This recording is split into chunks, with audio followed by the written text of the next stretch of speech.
Today, I'm going to show you how to legally lower your taxable income, walking through a scenario with Jim and Pam Halpert. Combined, they make $500,000 a year, and a good chunk of that is sitting in the 32% tax bracket. But by the end of the video, I'm going to show you how we pull the majority of that down where their top tax bracket is now 24% and save them roughly. Let's get into it. What we're looking at here is Jim and Pam's element scorecard. This is what I have my clients fill out so that we can get a more holistic view of their situation. So I wanted to share it with you as we kind of set the stage for what Jim and Pam's situation is like so that we can then show you how we're going to save them roughly $30,000 in taxes this year. So as we talked about, they make about $500,000 a year, and that's combined. And if we break it out, they're both working at Dunder Mifflin. You may have heard of that company in Scranton, Pennsylvania before. I have them both set up at $150,000 base salary. They also expect to get another $50,000 each as a bonus because they're crushing it in the sales game. And then also from an RSU perspective, restricted stock units, they're also getting some Dunder Mifflin stock on an annualized basis. So doing the math, both Jim and Pam make $500,000 combined. They also have 2 kids under the age of 17. That's going to be relevant later whenever we talk about some different tax credits for their situation. They're already saving a good amount of their money. 25% of their income is going towards savings. And whenever we click into this, we can see that they're actually contributing to their Roth 401ks. And that's going to be something that we take a look at in just a moment as well. So overall, high earning couple, they're doing a really good job, but they're not really doing much in the way of a proactive tax plan. So now what we're going to do is we're going to walk through their tax return through the tax projection software that I use to look at their current situation, how much they'll be paying in taxes, and then we'll show a side-by-side comparison on how individual strategies can overall reduce and lower their tax bill. Now, we're in my tax projection software called Holistiplan to review Jim and Pam's situation for 2026, assuming that they keep things as is and don't make any changes. So as we walk through this together, we can see that their income is $500,000 a year. And when we click in, it reflects exactly what we just saw in Elements: $150,000 base salary, a $50,000 bonus, and then also Dunder Mifflin company stock in the form of RSUs of $50,000 for combined income of $500,000, $250K each. So as we start walking through the different tax items of their situation, we can see they're not doing much planning, so there aren't a lot of deductions to speak of. As we finally get down to here, they're going to take what's called the standard deduction. Now, when it comes to filing your taxes, we all have 2 options. We can either take the standard deduction, which is a certain dollar amount. In this year, 2026, it's going to be $32,200 if you are married filing jointly, or you can take what's called itemized deductions. Whenever itemized deductions are higher than the standard deduction, you're going to want to take itemized. Folks that itemize are typically going to own a home because they can write off mortgage interest. They probably pay a lot of property tax, state tax, maybe there's some local income tax that they have to pay as well. That's another large line item of itemized deductions. And also for folks that are charitably inclined, if you're giving to your church, giving to favorite charities throughout the year, you can also write those off on your itemized deductions. It goes technically on your Schedule A on your tax return. So if you hear someone say, oh, I itemize, or I use Schedule A on my return, that's exactly what that means. But for now, in this first example, we're assuming they don't have any of this planning and they're really just focused on taking the standard deduction here, which for 2026, $32,200. So we subtract that from their gross income of $500,000, and now we get taxable income of just under $468,000. So as we scroll down, the software is helping us calculate what their tax bill would be, and their tax bill would be roughly $105,000 over the course of 2026. So you can see here, like we talked about at the beginning of the video, their top tax bracket is going to be 32%. So again, that's with zero planning. They're just focused on doing things the way that they are now and going to have a $105,000 tax bill, paying a pretty good portion to the government. And also one really quick thing to note, we also aren't factoring in state taxes today. So of course, state tax bill would be tacked on in addition to this. But now let's run through a different scenario where they are proactively planning from a tax perspective and see how we can accomplish reducing their tax bill by roughly $30,000. So as we'll scroll back up here, I'm going to add a scenario. I'm going to copy it from the first one so we have a good starting point. And as we can see here, everything is going to be the exact same for now. We still see that $105,000 tax bill. So let's start knocking these out one by one, showing how they can legally reduce this number. So first, let's take a look at their income. Now again, we're going to assume that they're making the same amount of income, but they're going to simply shift things a little bit differently. So as we go over here, we're going to look at what's called pre-tax deductions. So over here, what we're going to look at is pre-tax deductions to Section 125 plans and other pre-tax deductions not subject to FICA.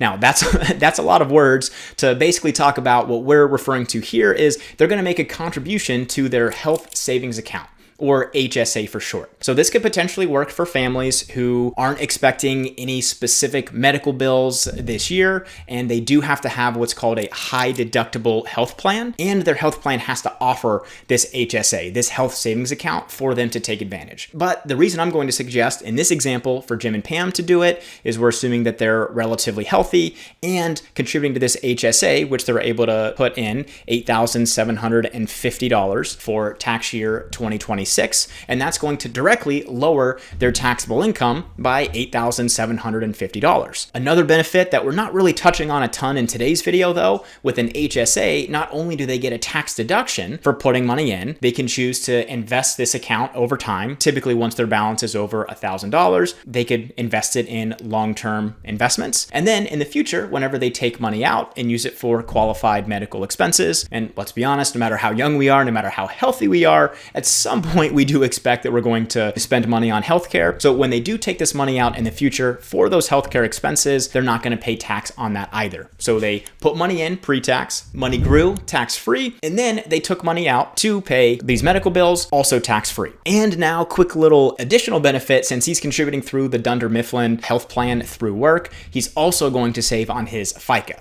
That's his payroll tax. So that's another roughly 7.65% tax savings. Again, not the main one that we're focused on, but still it's an additional benefit. So definitely want them in this example contributing to their health savings account. We also talked about Jim and Pam each contributing the maximum to their Roth 401k this year, which is $24,500 because they're not above the age of 50. And so one of the things that I'm going to have Jim and Pam do is, instead of contributing that amount to their Roth 401ks where they're paying tax on that money today, that money will grow tax-free. They'll take it out in retirement after 59 and a half, and that's tax-free. But right now, Jim and Pam are in this 32% tax bracket. It might make sense for them, but right now, Jim and Pam are in this 32% tax bracket. And so in their case, I think it makes sense for them to switch those contributions from a Roth 401k to a pre-tax 401k, because that's going to lower their taxable income today. That money will grow tax deferred, and then they will pay ordinary income tax on this once they get into retirement. But at that point, now look, I understand that we're pretty far away.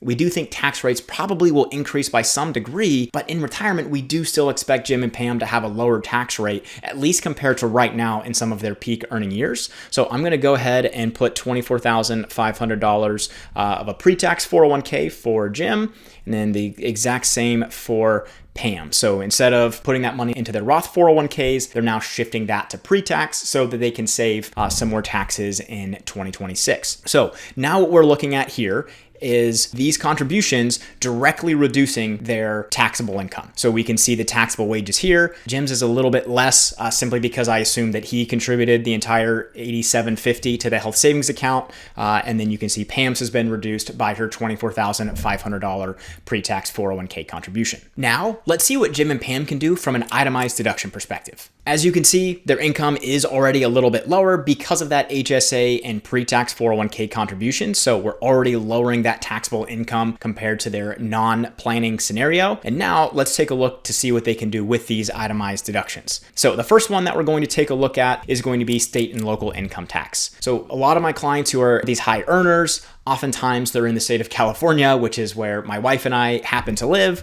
and we get to pay, get is a loose term there, but we pay a good amount of taxes to the state of California.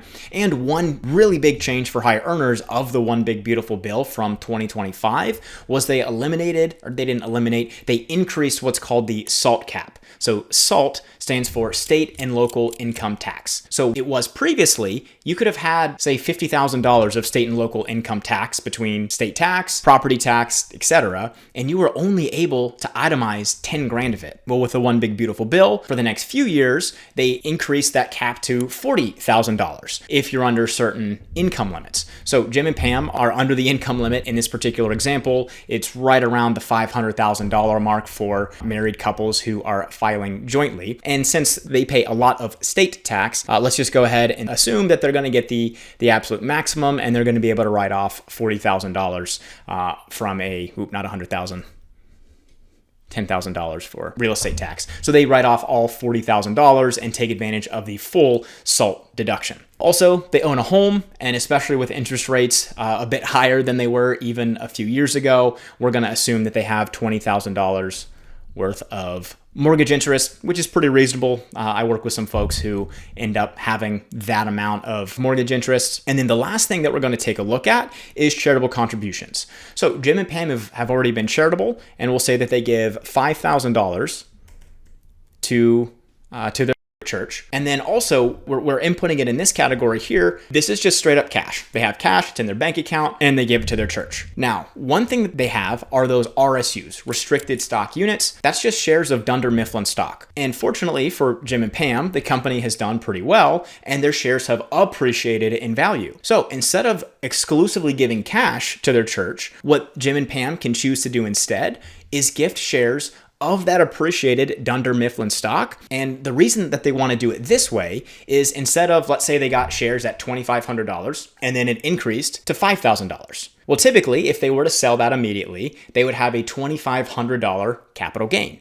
And they'd have to pay tax on that, and then they could give the remainder to their church. But in this example, if they're giving this stock that's appreciated directly to their church, they're not selling it first, they're going to be able to write off the full $5,000 amount and avoid those capital gains. Now, quick caveat, they do have held those shares for at least a year. So if they got them last week and contribute them next week, they're not going to be able to exclude the capital gain. So that's important to note. You do have to hold these shares for over a year, and it's going to be much more tax efficient.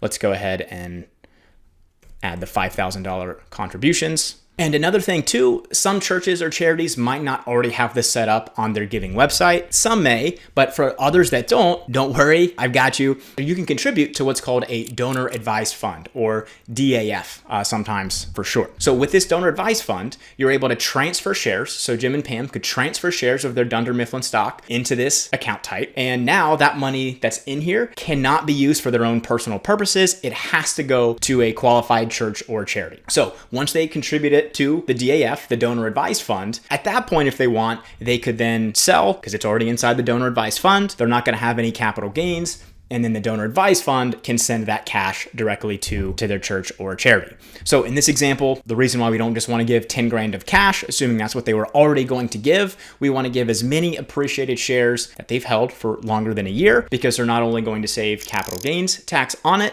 they're going to still be able to take the full deduction. And whenever the church gets the money, they wouldn't have to pay any capital gains either. So more money is going to their church, to their favorite charity, and they're still able to write it off on their itemized deductions. And one more thing to note about charitable giving for 2026, you can see down here, even though they gave $10,000, they're only able to write off roughly $7,800. That was also a new change to the One Big Beautiful Bill back in 2025, where the first 0.5% of their AGI, or their adjusted gross income, which look, we also have already lowered this amount by putting money into their pre-tax 401ks and contributing to their HSA.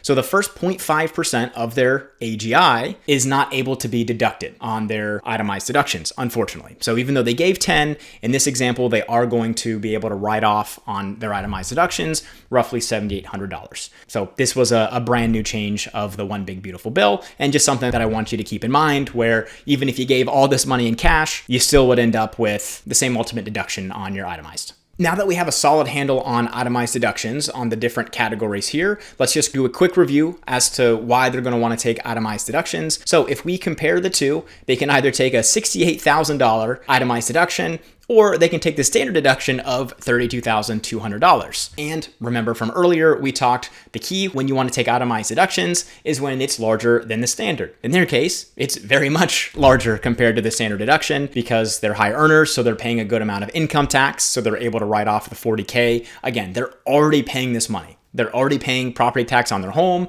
and they're already paying a state tax as well. They're already paying their mortgage, so there's going to be interest naturally that they're already paying.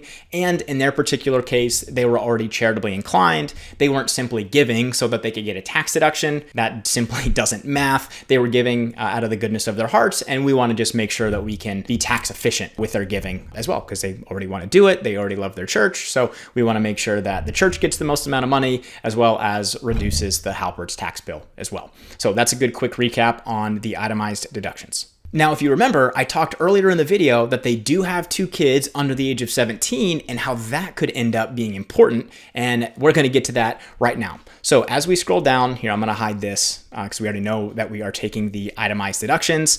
Real quick, we can see that the taxable income previously was roughly $168,000. And now with their pre-tax deductions from the HSA, their pre-tax 401ks, as well as itemizing, instead of taking the standard deduction, their taxable income is now sub $400,000 and it's closer to $375,000 at this point. So now onto what's called the child tax credit. So whenever you have kids under the age of 17, you can potentially qualify for this credit. You can see in the base scenario where they weren't doing any proactive planning, they don't get any tax credit for their kids. But because we were able to lower their AGI, their adjusted gross income, lower their taxable income as well, they're actually going to get roughly $2,250 of a tax credit with this proactive planning. So hopefully you're starting to be able to see how different levers in the tax world, where you might contribute to a pre-tax 401k and think, oh, this is great. I'm going to save money on taxes by simply contributing to the 401k.